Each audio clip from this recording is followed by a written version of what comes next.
Bai. Vale, bueno, pues hemen behien, a ver, hartadian gauz, da, hartadia, behin, beste mortxela bat hemen bai, horre bai. Bueno, honek dire, ontxe uste dut mortxela dunali deitzen diala. Bueno, albeoloa barrutik utzak direz, eta, bueno, oso karakteristikoa, ez dakit gauza asko esan honen inguruan, bai Euskal Herrien gatxa topatzen, beitu, hemen beste bat. Oso karakteristikoa dira bere albeoloak, mendikoak pixkat kolore beltzagoa hartzen dugu. Egia da, variedade asko dauzala, ni ez naiz ausartzen esatera, oine uste dut esaten dabela, mortxela dunali, dala, lehen zan konika, elata, eta oin saltzan dira da horrekin, beitu beste bat hemen. Martxoan da pirian urtetzen hasten da, hartaditan, da gero baita be urtetzen dire, ba, mendiko pinudietan, ez? Ba, 1000 metrotik gora, 2000 metrora arte,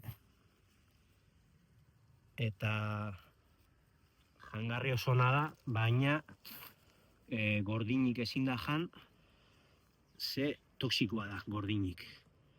Sindrome cerebeloso da uste dut, ez? Jate malin badozu,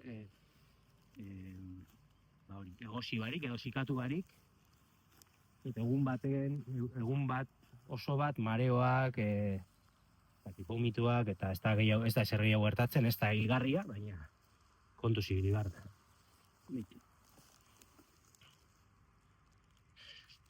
Eta hau urtetzen da, pixkat lur, pixkat azidotan bitu, hemen beste 3 dauz bitu. Dago hemen bat, oso txikiak, hor beste bat, hau bai. Eta hori itxingo dugu. Hau hartuko dugu, zone biak. Eta hori bai, hemen dauz gehiago behitu, dauz urbildu pixka bat. Oso pertxiko presiaua da. Euskal Herrien ez da hain ezaguna, bai errekako mortxelak, horiskak diranak horrek bai hartzen dire, horrek toksina handia hua dauke, eta horrek komeni da, esaten dabe, zikatzea eta gero egostea. Osea, 2 prozesu egitea. Beitu hemen beste bat.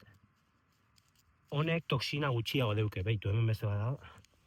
Honek toksina gutxiago dauke, orduan nik uste 5 minutu egosi, ura bota, eta gero sartaginan frigitzeakin nahikoa da. Ez dakit zer gehiago esan. Bueno, bideoan deskripzioan jarriko, gauza batzuk, eta hortxe. Vale, nahi ondo, 3 minutu.